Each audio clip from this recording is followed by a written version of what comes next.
अस्सलाम वालेकुम नाज़रीन, अॼु जी ॻाल्हि सां गॾु हाज़िर आहियूं। नाज़रीन, पाकिस्तान जो सियासी मंज़रनामे में हाणे अहिड़ो दौरु शुरू थी रहियो आहे जंहिंमें असां ॾिसंदासीं त हैपनिंग्स हूंदियूं, ख़बरूं हूंदियूं, वाक़िया हूंदा। उसूली तौर ते जेका वफ़ाक़ी हुकूमत आहे ऐं सिंध हुकूमत आहे, छाकाणि त ॿिनि सूबनि जूं त असेंबलियूं टुटल आहिनि, जेके ही टे हुकूमतूं आहिनि उन्हनि जो जुलाई जे ॿिए हफ़्ते धारा मुदो पूरो थी वेंदो ऐं उनखां पोइ अवाइली तौर ते अक्टूबर में या देर में देर नवंबर में चूंडूं थियणियूं आहिनि। ऐं इहो जॾहिं माहौल बणिजे थो पियो त केतिरा ई इम्पॉर्टेंट इशू साम्हूं अची रहिया आहिनि, पर उन हवाले सां केतिरा सवाल बि मौजूदु आहिनि। हिकिड़ो सवाल गुज़िरियल केतिरनि ॾींहंनि खां हले पियो थो त चूंडूं थी सघंदियूं या न। इहो सवाल न रुॻो मुल्की सतह ते मौजूदु आहे, पर हाणे इंटरनेशनल सतह ते बि इहो सवाल मौजूदु आहे। अव्हांजे इल्म में आहे त यूरोपी पार्लियामेंट जे इलेक्शन ऑब्ज़र्वर्स वारो इदारो जेको आहे उन हिकिड़ी ॻाल्हि चई आहे, जंहिं चयो आहे त खेनि लॻे नथो त पाकिस्तान में चूंडूं थींदियूं, पर असीं चूंडुनि लाइ तयारी करे रहिया आहियूं। इहो सभु कुझु छो थियो पियो थो? उनखां सवाइ असीं ॾिसूं था पिया त ख़ुदि कैनेडा जे सफ़ीर हिते वफ़ाक़ी वज़ीरनि सां मुलाक़ात कई आहे ऐं उन चयो आहे त असांखे इन जे करे सराही थी आहे त वफ़ाक़ी हुकूमत चवे थी पई त चूंडूं थींदियूं। उनखां सवाइ असीं ॾिसूं त आसिफ़ ज़रदारी साहब ऐं मियां नवाज़ शरीफ़ जे विच में जेका मुलाक़ात थी आहे उन में केतिरनि मामलनि ते इतफ़ाक़ थियो, पर चूंडुनि जे तारीख़ ते अञा ताईं इतफ़ाक़ न थी सघियो आहे। गॾोगॾु जेकी अवामी सतह ते बहस आहिनि त छा मुल्क जो वज़ीर आज़म जा उम्मीदवार केरु हूंदा। नवाज़ शरीफ़ पाण जेकॾहिं उम्मीदवार हूंदो त छा उहो वरी मुल्क में वोटी अचे थो पियो, कॾहिं ईंदो, कीअं ईंदो? जेकॾहिं उहो न आहे त पोइ चॉइस छा आहे? बिलावल भुट्टो ज़रदारी ऐं मरियम नवाज़ जे विच में छा इन पोस्ट जे लाइ मुक़ाबिलो थियणो आहे? IMF खां पैसा वरिता विया आहिनि। IMF खां पैसा त कर्ज़ लाहिण जे लाइ वरिता विया, मुल्क खे डिफॉल्ट मां कढण लाइ वरिता विया, पर छा उहे पैसा जेको हुकूमत इन खां अॻु चई पई त चूंडुनि कराइण जे लाइ वसीला न आहिनि, उन ते ख़र्च थींदा? अॼु उन्हनि ई सवालनि ते गुफ़्तगू कंदासीं। मूंसां गॾु गुफ़्तगू में शरीक आहिनि प्रोफेसर डॉक्टर अब्दुल मजीद चांडियो साहब ऐं डॉक्टर इमदाद चांडियो साहब, ॿई सीनियर तजज़िये निगार आहिनि। महिरबानी साईं तव्हां असांखे जॉइन कयो। साईं मजीद साहब, गुफ़्तगू तव्हां सां शुरू कयूं था। इन सुवाल सां कयूं था पिया त चूंडुनि बाबति ख़ैर यकीनी ऐं मुल्की तौर ते बि ऐं ॿाहिरि बि छो इहो सुवाल मौजूदु आहे? साईं, हाणे गैर यकीनी सूरत हाल मुल्की तौर ते त वाक़ई बि हिकिड़ी आहे, उहा अॼु ताईं मौजूदु आहे, जंहिं गैर प्रोग्राम बि कयूं पिया त चूंडूं जेकॾहिं अक्टूबर में थियणियूं आहिनि त चूंडुनि जी जेका आहे सा का बि तयारी गवर्नमेंट सतह ते अञा नज़र नथी अचे। कई बि पैसा वग़ैरह बजट में जेको आहे उहा अलोकेशन कोन थी आहे ऐं उहा हमेशह चूंडुनि जे या गवर्नमेंट जॾहिं पंहिंजो टेन्यूअर पूरो कंदी आहे त उन साल में उन फिस्कल ईयर में उहे पैसा बजट जा रखिया वेंदा आहिनि त चूंडुनि ते एतिरो ख़र्चु ईंदो। ऐं उहो अॻु में असांखे ख़बर आहे त सुप्रीम कोर्ट में अहिड़ो डिस्कस थी चुको आहे त 20-22 अरब रुपया जेके आहिनि से इलेक्शन कमीशन जी डिमांड हुई त उहे असांखे ॾियो त उनखां पोइ असां इलेक्शन कराए सघूं था, असांजो ख़र्चु ईंदो। हाणे उहा बजट उहा कान्हे रखियलु। हा, कढी सघनि था, पर बजट हिकिड़ी हूंदी आहे जेका अलोकेट थींदी आहे फिस्कल ईयर उन में जंहिंमें मुल्क में चूंडूं आम थींदियूं आहिनि। ॿी इहा आहे त जेकॾहिं ॿाहिरनि जेके आहिनि जीअं यूरोपी यूनियन आहे, कैनेडा आहे या ॿिया मुल्क जेके आहिनि जमहूरी मुल्क, उहे उन ते उन्हनि बि थोरो कंदा त हमेशह जेके ॿाहिरियां ऑब्ज़र्वर इलेक्शन में घुराया वेंदा आहिनि उन्हनि खे इलेक्शन खां 5-6 महीना अॻु में जेका आहे सा हिकिड़ी इन्विटेशन्स वेंदियूं आहिनि। मुख़्तलिफ़ जेको आहे सो मुल्क पोइ पंहिंजा जेको आहे सो ऑब्ज़र्वर, पंहिंजा डेलीगेशन्स डेलीगेट्स उहे कंदा आहिनि ऐं को UN जो हूंदो आहे, को ॿियो हूंदो आहे ऐं उहे जेको आहे सो हिते ईंदा आहिनि। यूरोपी यूनियन जो जेको आहे सो डेलीगेशन ईंदो आहे, UN तरफ़ां डेलीगेशन हूंदो आहे या ॿिया मुल्क जेके आहिनि कॉमनवेल्थ जा हूंदा आहिनि त उन्हनि में अञा ताईं इलेक्शन कमीशन खां उन्हनि ॾे का बि अहिड़ी इन्विटेशन न वई आहे। तंहिंजे करे ज़रूरु इहे शक शुबा जेको आहिनि से जेके अॻु में मुल्की लेवल ते हुया उहे हाणे पैदा थिया आहिनि जेके इंटरनेशनल लेवल ते त इलेक्शन थियनि बि थियूं या नथियूं थियनि। उन जो इहा जेकी गैर यकीनी वारी सूरत हाल जा जवाज़ आहिनि, पर इलेक्शन कमीशन जी तर्जुमान ख़ातून चयो आहे त चूंडूं मुख़्तसर थींदियूं ऐं इलेक्शन कमीशन इहो बि चयो आहे त जेके फॉरेन ऑब्ज़र्वर्स आहिनि उन्हनि खे असीं वेलकम कंदासीं ऐं ईंदड़ ॾींहंनि में इन्विटेशन वारो प्रोसेस असीं शुरू कंदासीं। इहो मुमकिन हूंदो त इन क़िस्म जे इन तइदाद जा ऑब्ज़र्वर्स अची सघनि जेके चूंडुनि जी, छाकाणि त हिन भेरे ही कंट्रोवर्शियल चूंडूं त हूंदियूं न, तव्हांखे ख़बर आहे त पॉलिटिकल टेम्परेचर्स वधियल आहिनि, उनजे करे ऑब्ज़र्वर्स जी मौजूदगी तमामु इम्पोर्टेंट सम्झी वेंदी।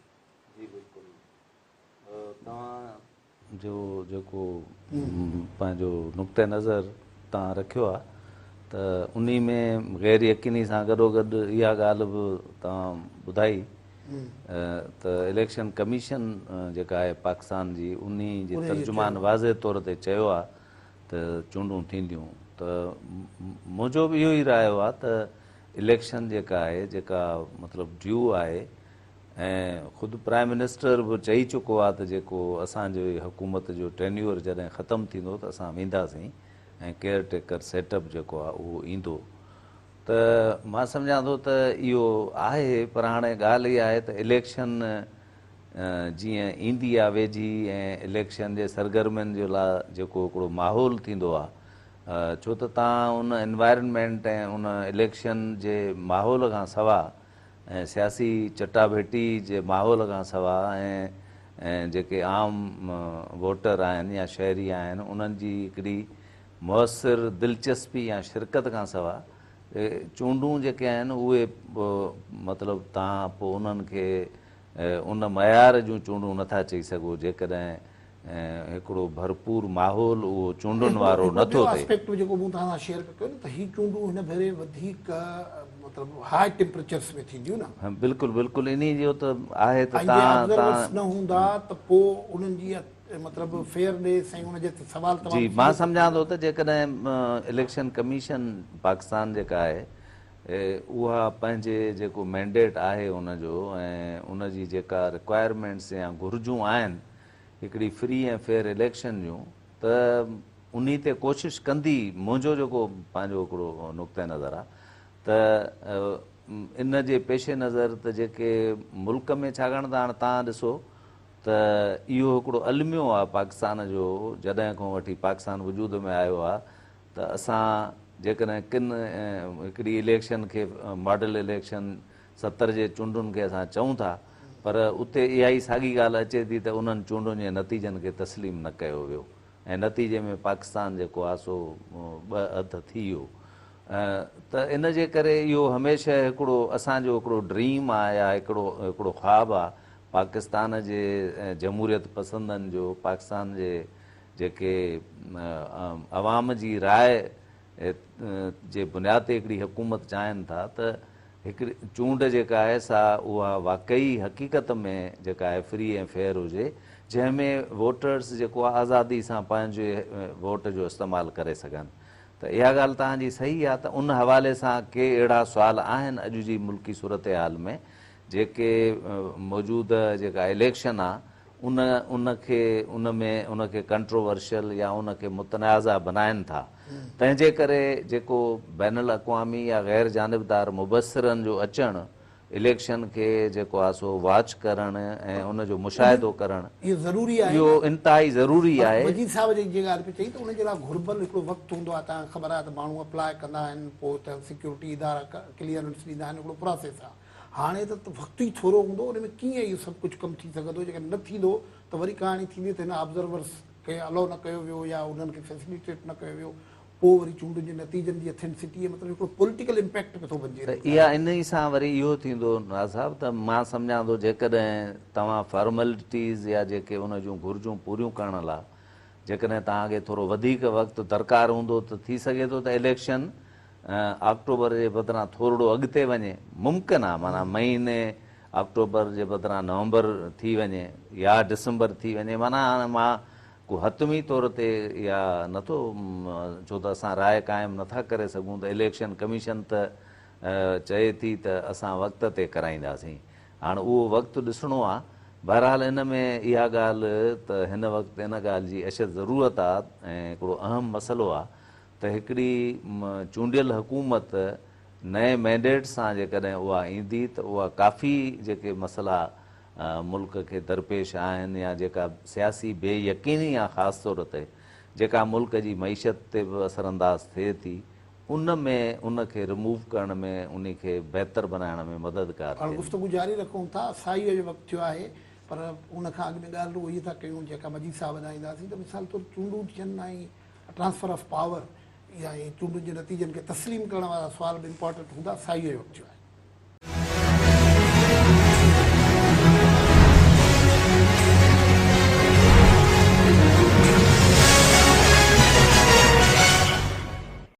Welcome back. नाज़रीन, गुफ्तगू कर रहे आहियूं पाकिस्तान जे सियासी मंज़रनामे जे हवाले सां, जिते चूंडुनि बाबति इलेक्शन ऑब्ज़र्वर्स फ्रॉम पार्लियामेंट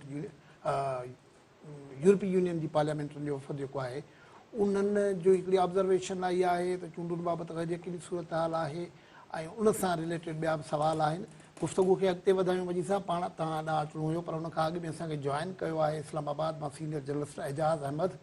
एजाज, शुक्रिया, आपने ज्वाइन किया। ये जो अपना यूरोपीय यूनियन के इलेक्शन ऑब्जर्वर्स ग्रुप का कमेंट आया है कि उन्हें इंडिकेटर्स हैं कि गालिबन पाकिस्तान में इलेक्शन न हो पाए, और उस पर फिर यहाँ इस्लामाबाद में कैनेडियन हाई कमिश्नर जो है वो भी मिले हैं लॉ मिनिस्टर से, और उन्होंने खातरी पे इत्मीनान किया कि इलेक्शन होने जा रहे हैं। ये असल में हुआ क्या है, ये कंफ्यूजन क्यों है? लेकिन आज आपको याद होगा अभी पिछली जो DGI की प्रेस कॉन्फ्रेंस हुई थी, उसमें मैंने एग्जैक्टली यही सवाल किया था कि इलेक्शन अब सर पर है और क्या पाक फौज फराहम कर दी जाएगी। तो उन्होंने दो टोक अल्फाज में ये बताया था कि आर्टिकल 245 के तहत जब भी हुकूमत कहेगी हम इलेक्शन के लिए फौज की दस्तयाबी यकीनी बना देंगे। तो उसके बाद फिर ये ज्यादा डिबेट शुरू हुई, इलेक्शन हो रहा है नहीं हो रहा। और आपको पता है कि एक पाकिस्तान में एक सियासी जमात ऐसी है जो इस वक्त क्योंकि अपोजिशन में है, तो वो उसको सूट करता है कुछ ऐसी चीजें प्रोपेगेंडा करते रहना, और ये सियासत में होता है, ये कोई ऐसी बुरी बात भी नहीं होती। तो डाउट कास्ट करना एक तो हमारी सियासत में वैसे भी बहुत पुरानी रिवायत है। तो अब एजाज आपने दुरुस्त फरमाया, लेकिन ये जो डाउट इस वक्त रेज हुआ है वो यूरोपीय यूनियन के इलेक्शन ऑब्जर्वर्स ने किया है। मैं उसी तरफ आ रहा हूँ जी।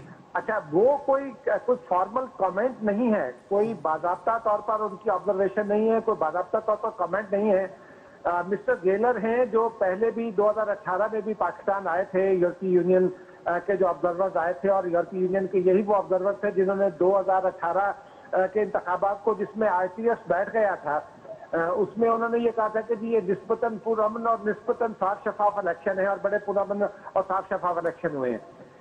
वो यूरोपीय यूनियन पे आज जब उनका ये बयान आया तो मैंने भी खोज लगाने की कोशिश की कि ये क्या हुआ है, क्योंकि मैं डिप्लोमेटिक बीट भी कवर करता हूँ और हमें ये बयान नहीं मिला था। तो पता ये चला कि हामिद मीर साहब ने जिन्होंने कुछ इस हवाले से गुफ्तगू किया लोगों के साथ, तो उन्होंने गुफ्तगू से जो उनका हामिद मीर साहब का ये तासुर है वो यही है कि जी यूरोपीय यूनियन यूरोपीय पार्लियामेंट के लोग ये समझते हैं कि इलेक्शन नहीं होने जा रहे। अच्छा, फिर हमने इलेक्शन कमीशन से भी राब्ता किया, तो जो चीज सामने आई है उसमें दफ्तर खारजा से के हुकाम तो ये कहते हैं कि भाई इलेक्शन तो होने, जब हमें कहेंगे हम ऑब्जर्वर्स को बुला लेंगे, लेकिन उनका ये कहना है कि हम जब तक हमें हुकूमत ना कहे हम कैसे बुला सकते हैं। तो मेरी जो समझ में बात आई मुख्तलिफ लोगों से गुफ्तगू करने के बाद, वो एक तो ये है कि जो यूरोपीय पार्लियामेंट के 705 मेंबर्स हैं उनके अपने अपने हल्के हैं, उनके हल्कों में वो देखना होता है कि कौन किसका वोटर है। जहाँ कोई कश्मीरी वोट ज्यादा होता है वो कश्मीरियों की बात कर देता है, जहाँ कोई और वोटर ज्यादा होता है तो वो उनके मफादात की बात कर देता है। एक बात तो ये है, लेकिन यूरोपीय यूनियन का ये यूरोपीय पार्लियामेंट का कोई फॉर्मल कमेंट इस पर नहीं आया। ताहम उसमें एक चीज जो और है वो ये है कि माजी में जब भी इलेक्शन होने होते थे तो इलेक्शन कमीशन एक तो तैयारियां शुरू कर देता है जी। अभी तक इलेक्शन कमीशन ने तैयारियां शुरू नहीं की। अच्छा, अब यहाँ एक मामला और भी ये है कि हुकूमती जमातें इस बात पर एक दूसरे से मुज़ाकरात कर रही हैं कि इलेक्शन कब होने हैं, और हमारा मीडिया ये खबरें फैला रहा है कि हुकूमत 6 महीने आगे ले जाना चाहती है इलेक्शन को। इसमें कुछ हकीकत भी किसी हद तक होगी, लेकिन एक बात तो आईनी पोजीशन है ना कि अगर हुकूमत 12 अगस्त को चली जाए तो फिर 7 दिन में इलेक्शन कराने, और अगर वो 11 अगस्त को तोड़ दें तो फिर 90 दिन में इलेक्शन कराने हैं। अच्छा। तो ये हुकूमत ये पत्ता छुपा के रखना चाहती है, क्योंकि वो अभी ये तासुर नहीं देना चाहती कि वो 3 महीने में इलेक्शन कराने का ऑप्शन इस्तेमाल करेगी या 2 महीने वाला। उस वजह से इलेक्शन कमीशन ने भी यूरोपीय यूनियन को अभी तक दावतनामे नहीं भेजे मुबस्सिरीन के लिए, और मीडिया में, हमारे मीडिया में ही हाइप हुई थी कि शायद यूरोपीय यूनियन के मुबस्सिरीन को नहीं बुलाया जाएगा, लेकिन इलेक्शन कमीशन ने उस पर वजाहत की कि जब इलेक्शन का शेड्यूल अनाउंस हो जाएगा तो हम उनको दावतनामे जारी करेंगे, क्योंकि इलेक्शन कमीशन भी ये कहता है कि जब तक शेड्यूल इलेक्शन कमीशन का नहीं जारी होता उस वक्त तक हम किसी ऑब्जर्वर को दावत नहीं दे सकते। ओके ओके एजाज, ये भी बताइए, लेकिन एजाज ये बताइए कि अब ये टेक्निकल साइड तो हो गई, लेकिन जो डायरेक्ट कन्फ्लिक्ट होना है, एक तो पीपल्स पार्टी और नवाज लीग में अख्तलाफ है इलेक्शन की डेट्स पे, और दूसरा सवाल है मियां नवाज शरीफ की वापसी का, और फिर तीसरा सवाल है मरियम नवाज या बिलावल भुट्टो का। मुख्तसर इस पे भी रोशनी डालिए। देखिए, मेरी इतला ये है कि जो दुबई में मुज़ाकरात हुए उसमें मरियम नवाज या बिलावल या नवाज शरीफ से ज्यादा जो गुफ्तगू हुई वो हुई पाकिस्तान के जो मुस्तकबिल का सियासी मंजरनामा है, उस पर कैसे आगे बढ़ना है, उस पर मिसाके मईशत पर और मिसाके जमहूरियत जो पहले हो चुका है उस पर कैसे इम्प्लीमेंटेशन करना है, ये ब्रॉडर बेस उसमें कॉन्टेक्स्ट में इन चीजों पर बात हुई। और ये चीजें अभी तय हो जाएगी, क्योंकि मेरी इतला ये है कि एक मुलाकात मियां नवाज शरीफ की और आसिफ अली जरदारी की और होनी है। वो बावर किया जा रहा था कि आज होगी, लेकिन नवाज शरीफ साहब चूंकि सऊदी अरब में है तो वहां से आएंगे तो उसके बाद ये मुलाकात होगी, जिसके बाद ये तय पाएगा कि कौन होगा। अच्छा, उसमें खाली ये दो लोग तो तय नहीं करेंगे, जो हमारी ऑब्जर्वेशन है मेरी अपनी, वो यही है कि ये दो लोग तो नहीं तय करेंगे कि एक तीसरा फरीक भी है जिसकी राय को बड़ी अहमियत हासिल होती है। तो ये मामला अभी अगले दिनों में जाकर तय होगा। फिर निगरान हुकूमत के लिए मुज़ाकरात हैं, कौन होगा कौन नहीं होगा, तो इन चीजों पर ज्यादा बात हो रही है बनिस्बत इसके कि अगला वज़ीर-ए-आज़म कौन होगा। लेकिन नवाज शरीफ की वापसी और फिर मौजूदा हुकूमत को कितना वक्त चाहिए, IMF के साथ वायदा हो गया, पहले इसको कहता जा रहा था कि IMF के साथ वायदा हो जाए, अब वायदा हो गया तो अब उस वायदे के असरात को कैसे कैश करना है, पीपल्स पार्टी कैसे करेगी, नून लीग कैसे करेगी, और फिर जो इनकी मुखालिफ जमात है PTI, उसको हमने कैसे इसके ऊपर दबा के रखना है। तो ये वो कैलकुलेट करेंगे कि कितना वक्त हमें चाहिए। जब ये कैलकुलेशन उनकी मुकम्मल हो जाएगी तो उसके बाद मेरा ये ख्याल है कि इलेक्शन हुकूमत के खात्मे यानी 10 अगस्त को या 11 अगस्त को या 6 अगस्त को जब भी तोड़नी है वो फैसला हो जाएगा, और फिर इलेक्शन शेड्यूल का शुक्रिया एजाज, शुक्रिया। अब सही तजवीज़ इहा बि अचे पई, ॾिसो टेक्निकल सवाल त 12 ते कंदा त पोइ त 60 ॾींहंनि में करिणो पवंदो, 11 ते कंदा 10 ते कंदा त 90 ॾींहंनि में करणी पवंदी, ऐं पोइ गॾोगॾु एक्सटेंशन असेंबली जी एक्सटेंशन जी तजवीज़ ते बहस थिए पियो थो। सही ॾिसो न त हाणे इहे सभु जेके आहिनि से हिकिड़ियूं आइनी ॻाल्हियूं बि आहिनि। जेकॾहिं असेंबली चाहे ऐं का अहिड़ी एमरजेंसी आहे त उहा एक्सटेंड थी सघे थी। मोहतरमा जी शहादत ते बि कुझु वक़्तु लाइ इलेक्शन्स जेको आहे सो एक्सटेंड थियूं हुयूं, शायदि महीनो खनि या कुझु हफ़्तनि लाइ।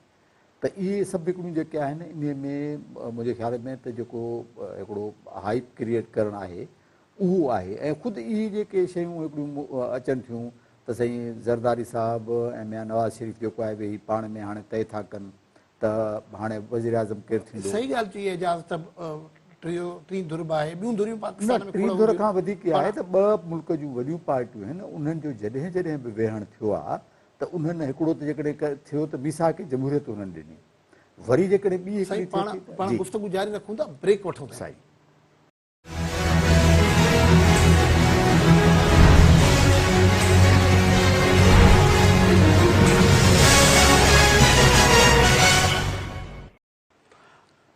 गुफ़्तगू जारी आहे। इलेक्शन थींदियूं, विच में रुकावटूं कहिड़ियूं आहिनि, नवाज़ शरीफ़ ऐं ज़रदारीअ जे मुलाक़ातुनि विच में छा तय थी सघियो, मजी साहब पंहिंजी गुफ़्तगू में रहिजी वई। हा साईं, मूं इहा ॻाल्हि पई कई त जेकी बि अॻु में ॿिन्ही हिननि पार्टियुनि जेके असांजूं वॾियूं पार्टियूं आहिनि पाकिस्तान जूं, उन्हनि जूं जॾहिं मुलाक़ातूं थियूं या उन्हनि जो जॾहिं को थियो त उन में मुल्की सतह ते मसाइला हल थिया या तय कया विया त हाणे फ्यूचर में हीअं थींदो। इहो कॾहिं न थियो आहे त केरु उन्हनि जो जेको आहे सो इहो त वोटर ते आहे, डिपेंड थो करे। अलॻि पार्टियूं शायदि इलेक्शन में PDM में बि न आहे पीपल्स पार्टी, इन करे मुक़ाबिलो बि थींदो न, इन्हनि जो को अलायंस बि नथो थी सघे ऐं सीट अरेंजमेंट बि न थी सघंदी। जेको हिकिड़ो ॾिसूं था त भला सिंध मां छा मुस्लिम लीग नून खे पीपल्स पार्टी 5-6 सीटूं कढी ॾींदी त तव्हां हिते 5 माण्हू बीहारियो, या मुस्लिम लीग नून अहिड़ी पोज़ीशन में आहे। इन ते कमेंट इमदाद साहिब वठूं था, हीअ ॿिनि पार्टियुनि जी रिलेशनशिप कीअं हूंदी। टी पार्टी त ज़ाहिर आहे PTI आहे, वॾी पार्टी आहे, उन तमामु वॾी हिकिड़ी माण्हुनि जी हिमायत बि आहे, पर उन में कार्व करणु चाहिनि था न इहा हाणे पंहिंजी हुकूमत। मुंहिंजे ख़्याल में त जेको माना सियासी मंज़रनामो जेको मुस्तक़बिल जो नज़र अचे थो, मौजूदा हालतुनि जे पेश नज़र जेके हिन वक़्तु हलनि पियूं, त उन में के ॻाल्हियूं, हिकिड़ी ॻाल्हि त इहा वाज़ह आहे त जेका पंहिंजो हिकिड़ी पार्टी PTI जेका मेजर ईअं चइजे खणी त ड्राइविंग सीट ते वेठल हुई अॻ में, ऐं उन खां पोइ उन जो जेको तक़रीबन चैलेंज एॾो वॾो हो, उन खे 9 मई जो जेको वाक़ियो थियो या इंसिडेंट थियो आहे, उन खां पोइ उन जे उन जे पेट मां निकिती आहे, उन जी डिसइंटीग्रेशन जो प्रोसेस। पर उन सां गॾोगॾु इहो नथो चई सघिजे त जेको फ्यूचर में उहा जेका आहे सा उन जी अवामी हिमायत ख़तमु थी वेंदी। तंहिंजे करे मां सम्झां थो त जेको इलेक्शन में जेकॾहिं साईं जीअं चयो त हिक ॿिए जे ख़िलाफ़ बि इलेक्शन लड़ी सघनि था, ही मौजूदा रूलिंग जेका कोलेशन आहे, पर मुंहिंजे ख़्याल में सीट एडजस्टमेंट ही उते कंदा, उन्हनि इलाइक़नि में कंदा जिते हिननि जे गॾिजण सां जेको आहे हिन जे मुख़ालिफ़, ऐं ख़ासि तौर ते मां इहो चवां त PTI सां जिते जिते हिननि जो टफ मुक़ाबिलो आहे, उहो पंजाब ऐं जेको आहे सो सूबा KPK में आहे, पख्तूनख्वा में, त उते मतां हिननि जे लाइ लाज़मी थी वञे सीट एडजस्टमेंट, ऐं उन जो को हिननि खे कोलेशन पार्टनर्स खे फ़ाइदो थिए। बाक़ी जेसिताईं मुंहिंजे ख़्याल में जेको वज़ारत उज़मा जी ॻाल्हि आहे, त इहा अॻ में हिकिड़ो अजीब ग़रीब हिकिड़ो मामिलो आहे। जेकॾहिं को हुनखे डिस्कस करे त केरु थींदो, ज़ाहिरी ॻाल्हि आहे उहो जेका पार्टी घणियूं सीट्स खणी ईंदी ऐं लीडिंग पार्टी हूंदी, प्राइम मिनिस्टर उन जो थींदो, उहा कहिड़ी बि थी सघे थी। पर चलो हाणे हिकिड़े ॿिए पासे अचूं था न, वज़ीर साहब जो कमेंट वठी तव्हां बि ज़रूरु कजो।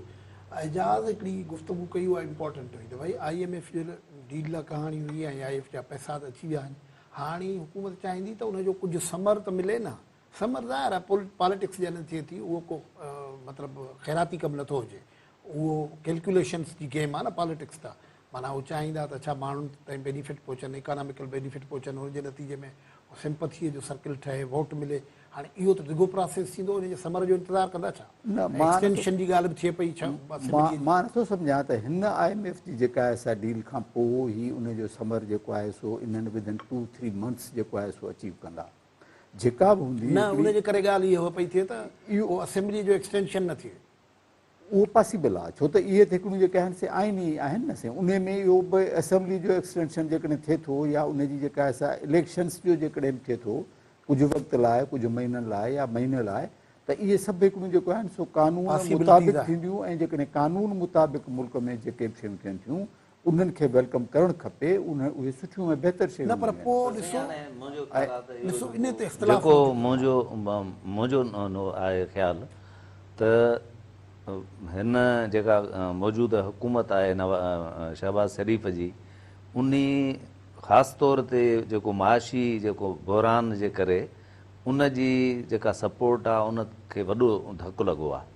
ऐं मां नथो सम्झां त इलेक्शन हाणे वेझी आहे, जेका अणटर आहे, इलेक्शन जेका आहे अणटर थी चुकी आहे, तंहिंजे करे हुकूमत वधीक गैर मक़बूल फ़ैसिला मुंहिंजे ख़्याल में न करणु चाहींदी, ऐं असेंबली जी जेका तोसी आहे या एक्सटेंशन आहे, मुंहिंजे ख़्याल में उहा न थी सघंदी, छाकाणि त उन सां अञा वधीक जेको आहे सो जेको हिननि जी गैर मक़बूलियत जेकॾहिं उहा आहे त उन में अञा इज़ाफ़ो थी सघे थो, मक़बूलियत इन्हनि सां हासिलु न थी सघंदी।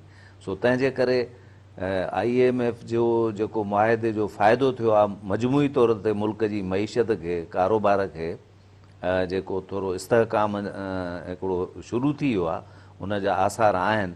त मुंहिंजे ख़्याल में ख़ुदि इहो जेको आहे सो हुकूमत जे लाइ नरम गोशो कारोबारी हल्कनि में या माण्हुनि में, आम माण्हू ते त मां नथो सम्झां त को हिन जो को एतिरो बहितर असरु पियो आहे, को महांगाई का घटिजी वई आहे। पर इहो आहे त जेकॾहिं बहरान जी कैफ़ियत घटिजंदी त उन सां आम माण्हू खे बि थोरो फ़ाइदो थींदो, त इहो हिकिड़ो थी सघे थो। बाक़ी इन जा सभु नतीजा अची वञनि, हिननि जा तमामु फ़ैसिला मक़बूल थी वञनि, उनखां पोइ इलेक्शन थिए, पोइ ई खटे अचनि, इन जी गुंजाइश ख़तमु आहे मुंहिंजे नज़र।